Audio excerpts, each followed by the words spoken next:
Hello. Just putting in a video because my computer charger broke, so yeah, I can't really record with my computer to do anything other than this. I decided, because I haven't put up a video in a while, that I was going to do something different, I guess. It's I guess, in a sense, a game strategy. And the game I'm going to be doing today would be the dreaded Kingdom Hearts Chain of Memories. A lot of people don't like this game. I understand why. It's not an easy game. Not only that, is it's a very kind of difficult system in that they decided to go with for this game. Completely different from all the other games that they have, but in a sense still yet similar. I struggled with the game for years, until I finally picked it back up and beat it. And with Kingdom Hearts 1.5 Remix out, I started playing it again and realized a lot of other different strategies that I came up with, and I'm not sure if actually other people talked about it or not. Haven't done the research, but I just decided to go with it myself. The first strategy is that when you pick up, I guess, your teammate cards, or friend cards really, don't use them right away. Keep saving them until you get 3 of the same kind, or 2 of the same kind even, because if you save those, you know, when you stack them, they get discarded whether you use them or not. You can't reload them. So, and it's useful to have, for example, level 3 magic for Donald, because for one, if he does Thundurga, or however you pronounce it, it can wipe out the whole battle. Number 2, Curaga just completely heals you all the way, practically. So, and that's useful to have. I mean, he makes 2 spells per use, so it could I mean, it's random, but it could be 2 attack or 1 attack and 1 heal, which is very useful to have. But same thing with Goofy. His tornado attack. You save 3 of those, you just randomly walk up to enemies, he can wipe them out, no problem. Or, for example, where I'm at right now, I'm on Agrabah. You save up your 3 Aladdins, he gets you Moogle points as you continue, or as you use him. So, the higher the level, the better, and, you're never going to be able to stop using him. So, pick 1 or 2 and go with it. So, but save them. It helps a lot. But the next strategy is that I've learned that it really helps to have your cure in the beginning of the deck, because as soon as you have to reload your deck, or when you run out of cards and when you reload your deck, and you're on low health, you have to scroll either all the way back or scroll period. But if it's in the front of your deck, you can just pop it right there, and you just keep going and going and going with that routine. And it really helps, especially in the beginning of the battle. Like, let's say the last battle took a lot of health out of you. The next battle you start, you got a cure right there to use, and you use that cure, you're good. So, for a little bit at least. The next theory is that strategy would be that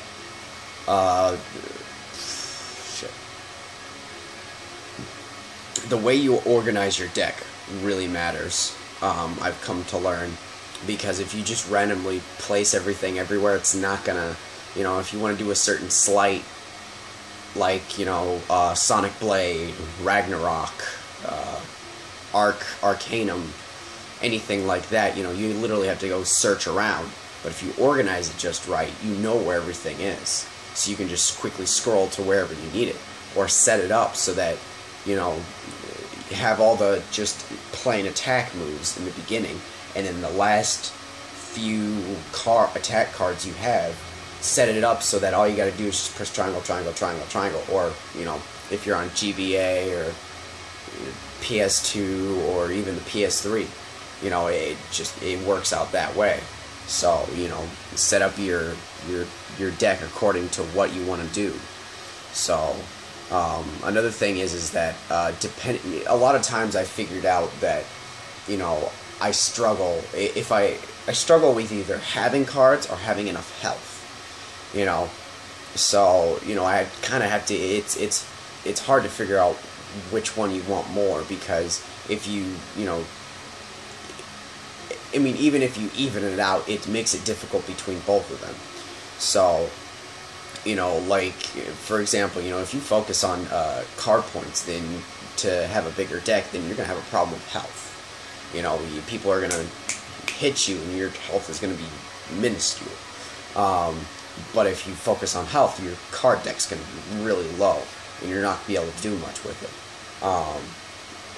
And, you know, the thing I've figured out, I've kind of just gone with is just 2 and 2. Do 2 health, 2 CP. It's kind of the same concept as doing 1 and 1, one after another. But honestly, I think it helps a lot more to go health, health, CC, or CP, CP. Reason being is because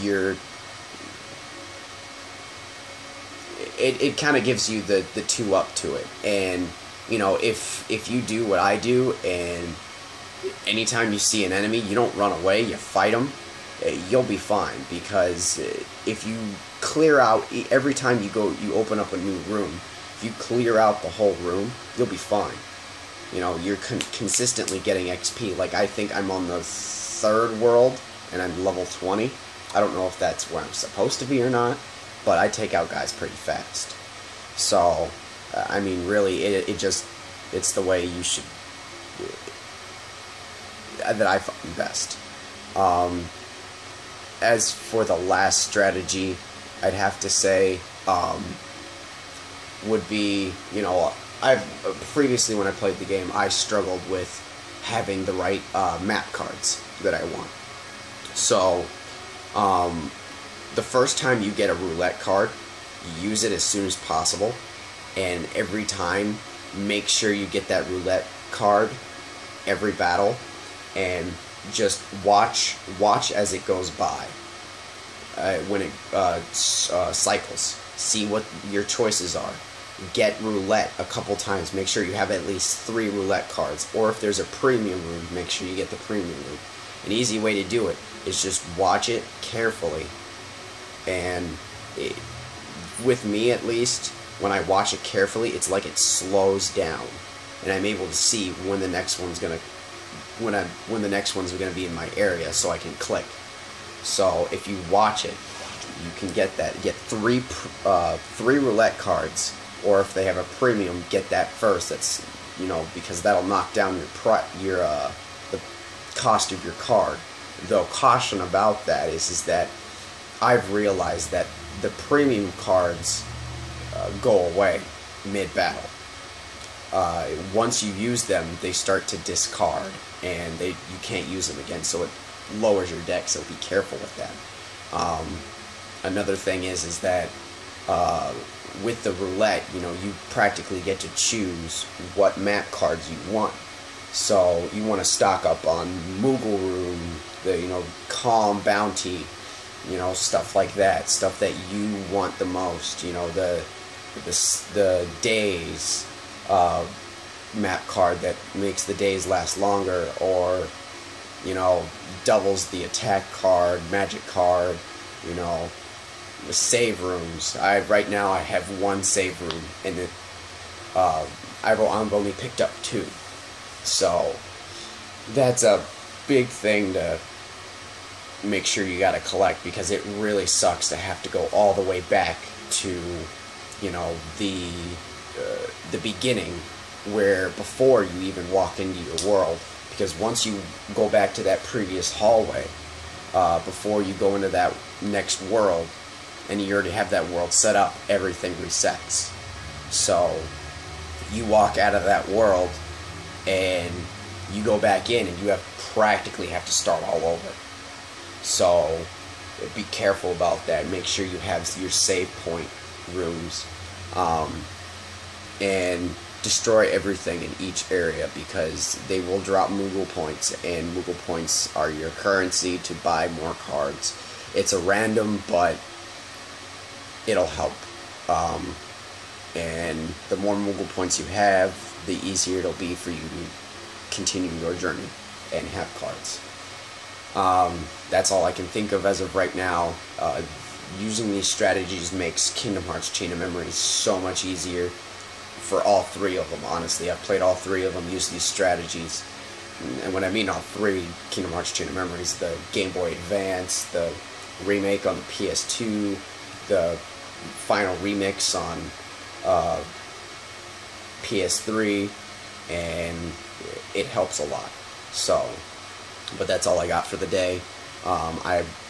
With this next paycheck, I'm hoping to get a new computer charger, so I can start working on my music again.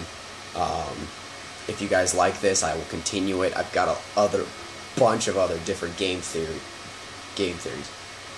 strategies. Not that YouTube, but I love it. Anyway, I've got a lot of them, and I'm more than willing to share them. So I want you guys to enjoy the game life as much as I do.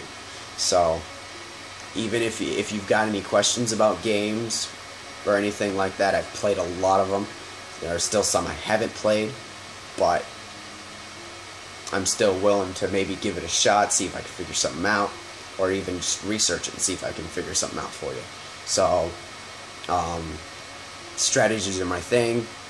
I'm very keen, very quick with the mind, I guess, to come up with strategies to beat a game.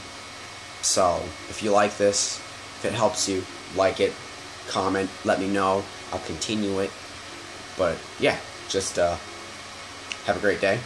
See you later. Button stop.